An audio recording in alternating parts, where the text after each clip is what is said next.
Welcome to chapter 2. I am going to try to make this one not quite as long, but it's possible it might still be long because we know I can't stop talking. So, without further ado, let's share that screen. Culture Club's playing in the other room, so I'm kind of like, bop, bop, bop, bop. Anyway, here we go. Chapter 2, Nutrition Tools, Standards, and Guidelines. I like these little icebreaker things, and I can't wait to use these when we're like in person. It'll be fun. So, how do we know how much we should consume each day? What sources have you used in the past to identify optimal energy and nutrient intake? Well, those of you who have had Bio 124 with me, you should already know this. We did it. We did a lab of an energy budget, and we only did it for 3 days. It would be great if you did it for a solid week, but I'm not making you do it because I'm making you do that whole other nutrition diary. If you yourself wanted to do it again, that would be kind of cool. That might be something interesting to do in conjunction with your nutrition diet or diary for your own benefit and for your analysis at the end. But I'm not going to make you do it. But it's a good idea. Just saying. All righty. We've got our learning objectives, and no, I'm not reading them to you. It's just scooching right along. So, nutrient recommendations, dietary reference intakes, DRI.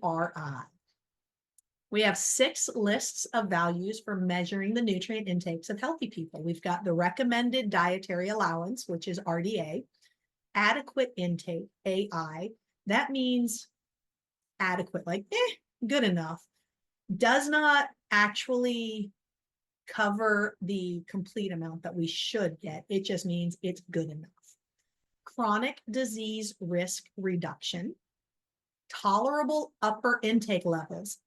That's an important one right there, because here in the good old US of A, we've got this bad habit of, well, if that's good, more must be better. And you can actually have too much of some of the nutrients. Estimated average requirements. I really wish we could come up with something other than EAR because it distracts me every time. And then acceptable macronutrient distribution ranges. So these have been created by nutrition experts in the US and Canada, and they do get updated randomly by committee. So it's not like just one person saying, I think we need to change this. It's after they have done a lot of studying and then changing some stuff. So the purpose of these DRI lists, we have the recommended nutrient intakes. That is what most people hear about. We've got the nutrition research policy. We've got safety. You don't hear as much about safety. I kind of wish we would. We've got the chronic disease risk, which goes great for the medical community. And then calorie distribution. Estimated average requirement is on the bell curve. So this is basically saying that for the majority, this is what it is. Some people might need more, some people might need less. Depends on where you fall. This is why in chapter 1 PowerPoint, we talked about the personal nutrition as well as the, well, global or whatever.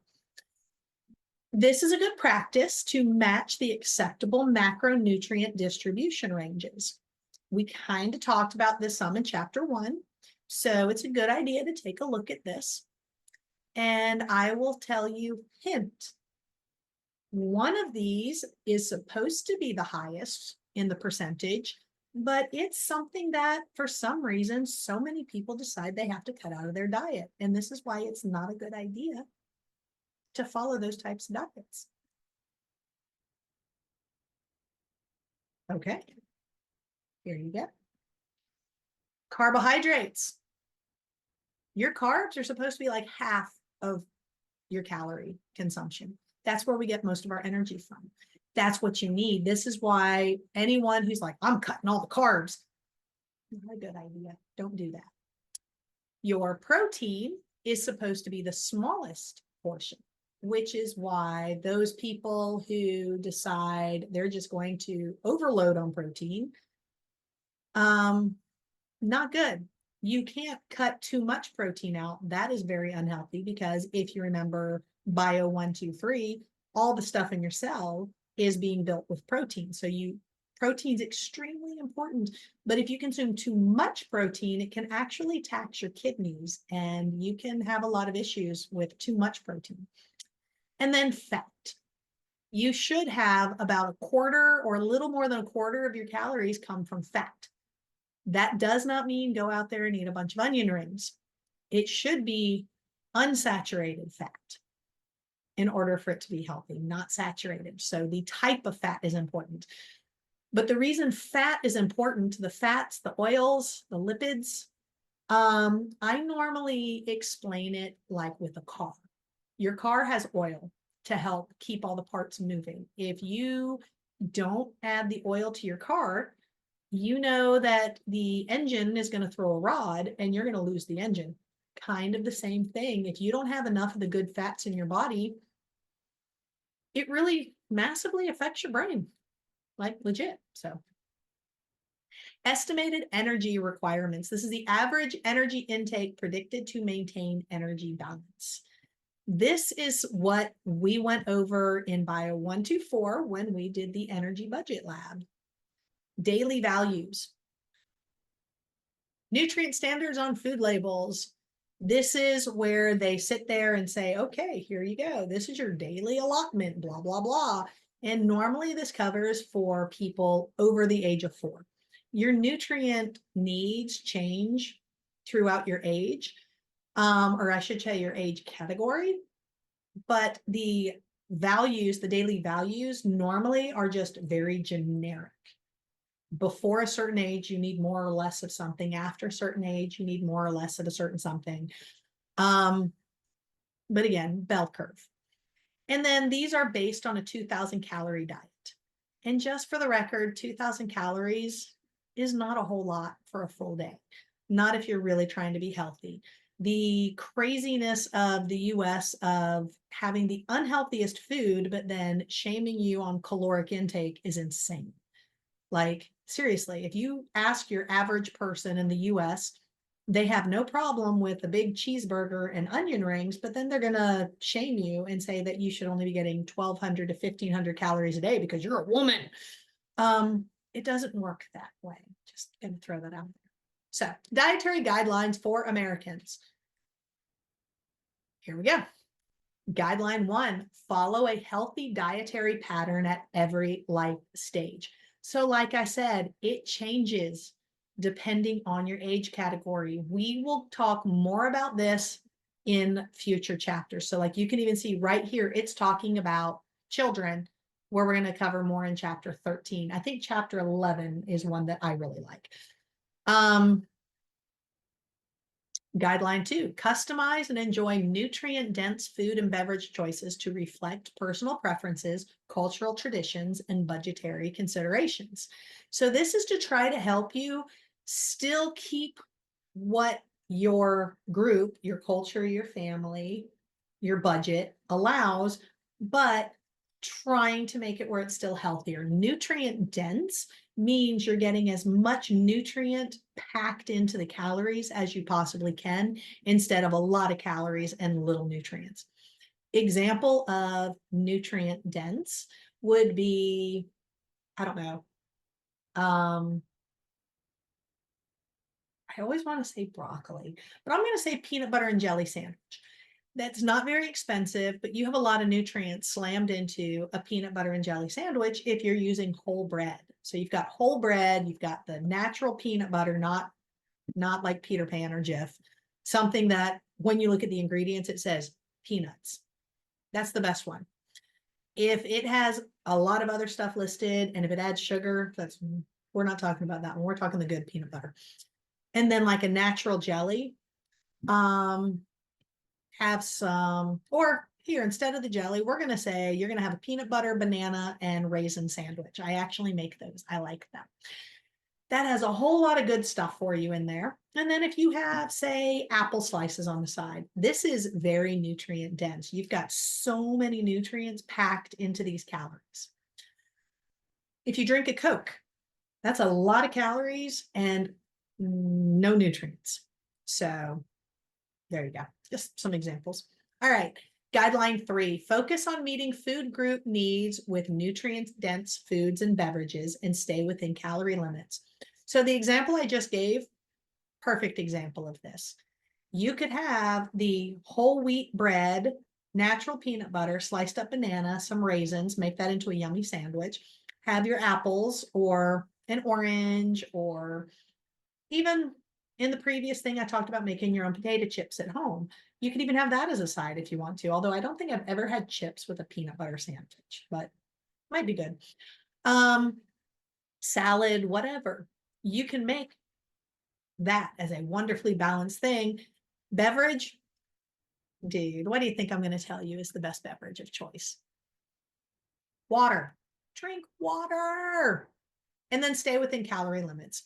As soon as you start drinking Coke or any of the frou-frou coffee drinks that have like 8 million other things added, and then a 4-calorie coffee turns into a 400-calorie coffee, that's not staying within calorie limits. Just going to throw that out. Guideline 4, limit foods and beverages higher in added sugars, saturated fat, and sodium, and limit alcoholic beverages. Bam, right there, what I was just talking about with that coffee. Pay attention to what's in there. I will tell you the sodium issue. I normally don't have an issue with sodium, with the exception of one thing. I love ginger sauce.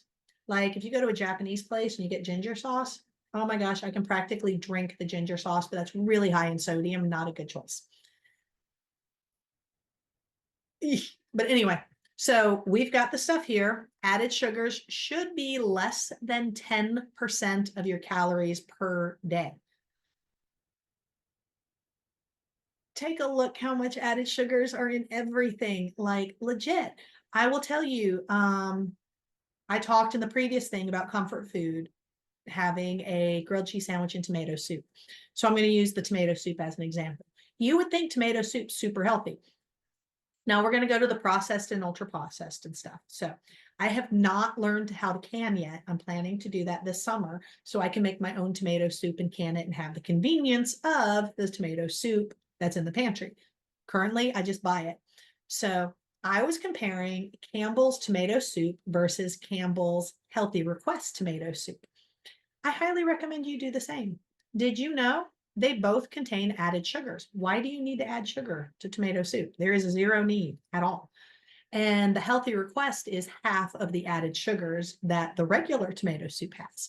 So this is an example of what you should be looking at on your nutrition labels, because, well, we might get to it in here. If not, I'm throwing it out there right now. We have this whole issue of they slap that little tag, Healthy Request. You're like, oh, this is a healthy choice. It's got a green label.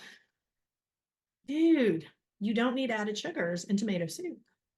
So stuff to look for.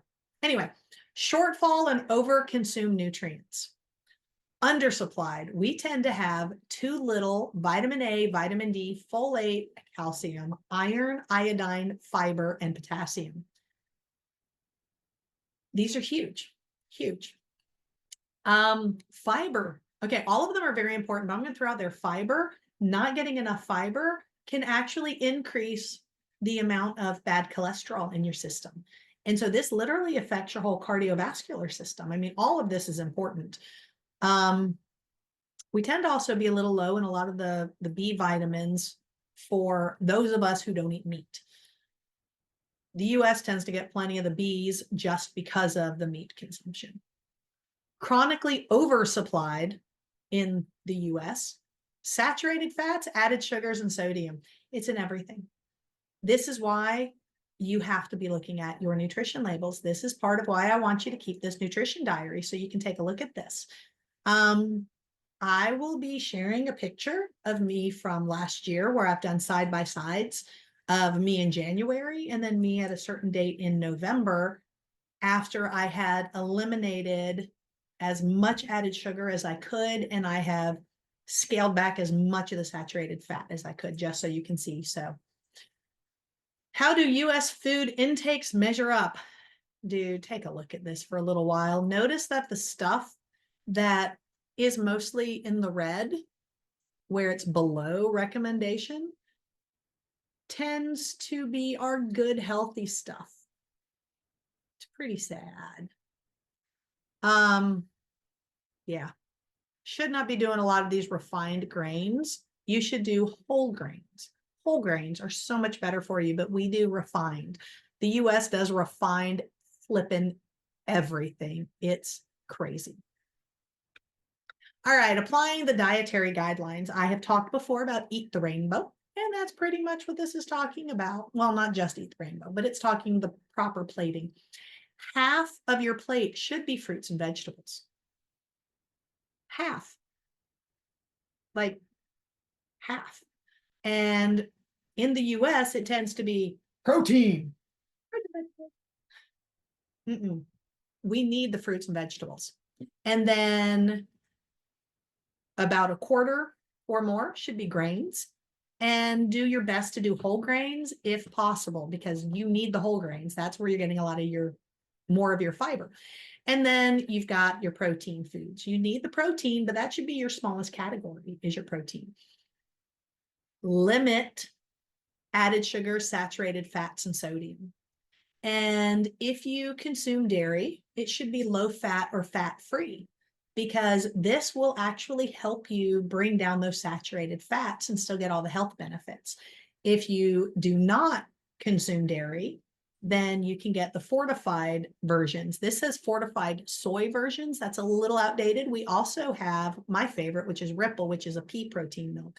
And it has the calcium and all the good stuff too.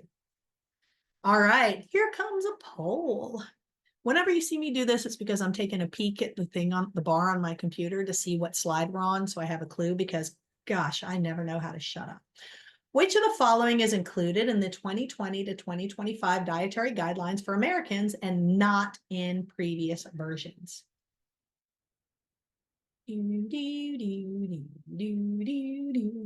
Just curious what you think. There you go. Special needs during pregnancy, lactation, and infancy. Previously, they didn't actually do this. They just had everything lumped in there. But you have different dietary needs if you're pregnant or if you're breastfeeding, and infants have different dietary needs than toddlers, different than school-aged. So there you go. They have made adjustments. Diet planning, the food groups and subgroups. Fruits, grains, vegetables, vegetable subgroups. This is important. You have a lot of people who are like, well, I'm eating my vegetables. I had corn and peas. And then that's like it. So you have various vegetable subgroups you really should be hitting. And this comes into my, again, Eat the Rainbow. We've got our dark green vegetables that are great for methylation. So when I've talked previously about epigenetics and how you can kind of reset stuff,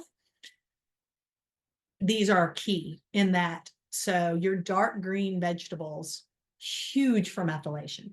Now we've got red and orange vegetables, legumes, starchy vegetables, and other vegetables.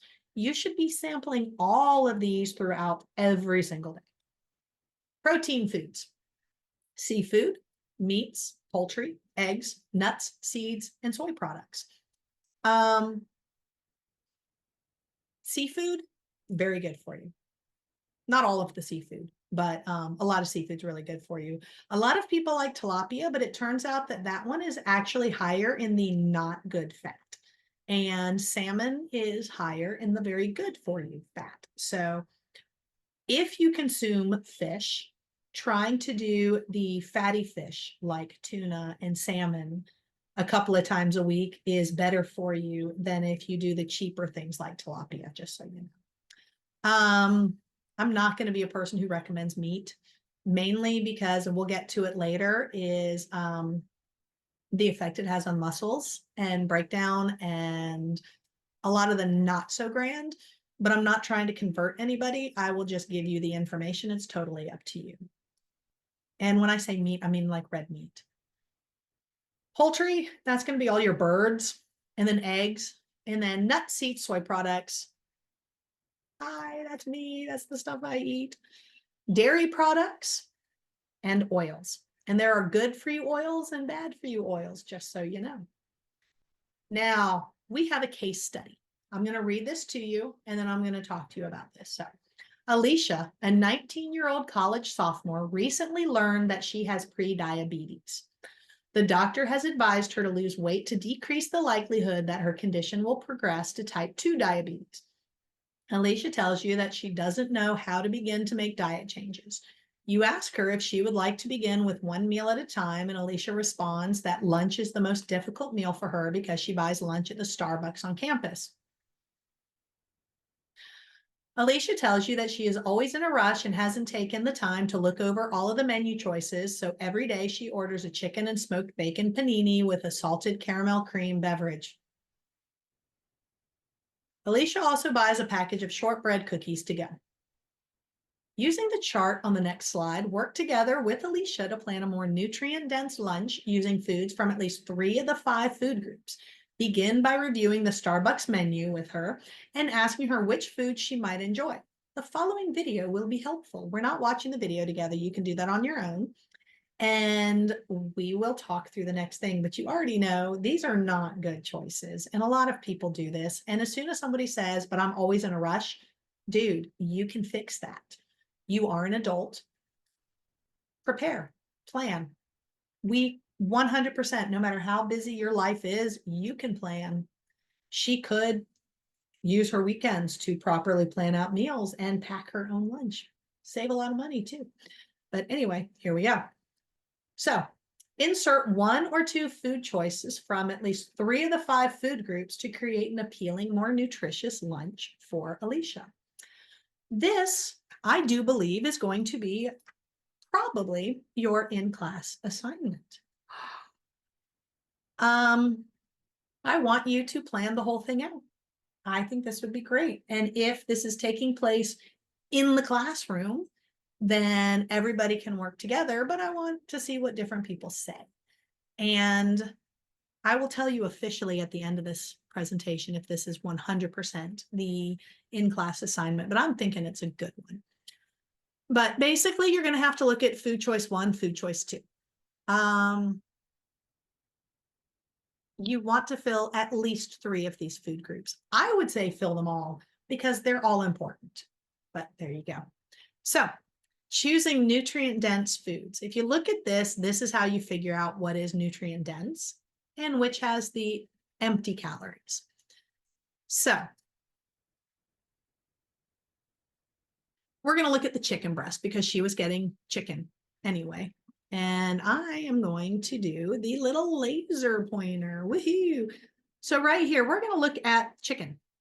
If you get fried chicken strips, the plain chicken breast, very nutrient dense.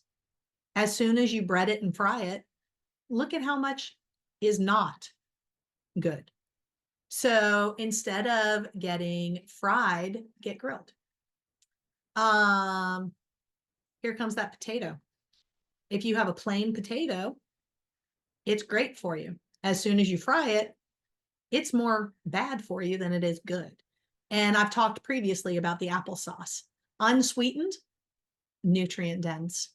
As soon as you make it sweetened, not great. So this is the whole thing. So I am not looking at the Starbucks menu because I'm not going to click on the link and I don't really care what Starbucks has. That's your job to look at.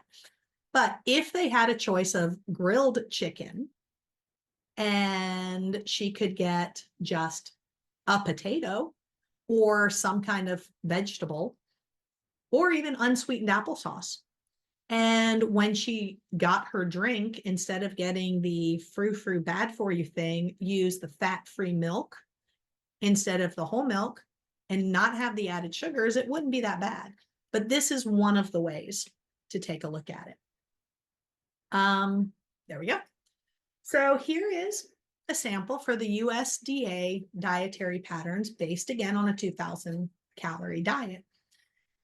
You should be getting at least, notice I say at least 2 cups of fruits, 2.5 cups of vegetables, 6 ounces of grains, 3 cups of milk, 6 teaspoons of oils, and 5.5 ounces of protein foods. This is the recommended per day thing. I want you to notice that literally the protein foods is one of the lowest. And that is really where people mess up a lot. The healthy oils is also key. And we'll talk about that more later. So, my plate.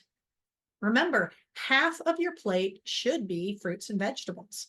Then a quarter of it is your grains. And then a little under a quarter of it is your protein. And then also some dairy or dairy alternative.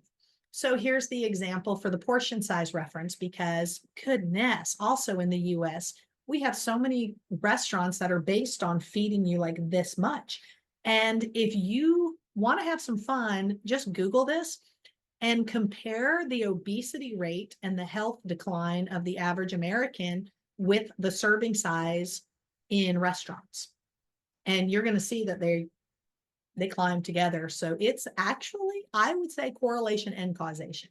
They go hand in hand on this one. 3 ounces of meat is your protein if you're eating meat. That is about this much right here. It is not a tomahawk steak. It's this. Medium potato or a piece of fruit is the size of a tennis ball, not this. 1.5 ounces of cheese. 1 ounce of lunch meat or cheese. And I'm just going to throw out there lunch meat, like processed lunch meat is one of the worst things you can eat. So not a good choice.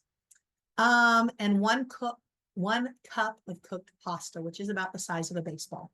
So if you're putting all this together, these are the sizes. It's not huge, massive amounts. It's little amounts, but you're supposed to eat throughout the day, small portions all day long to keep you going.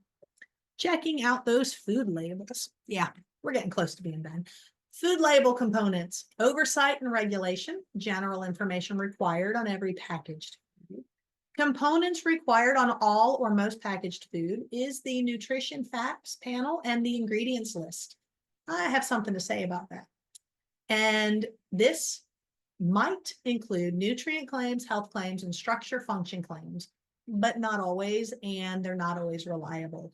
A lot of them will try to make it look like something is healthier than it is. Ingredients list. That might seem simple.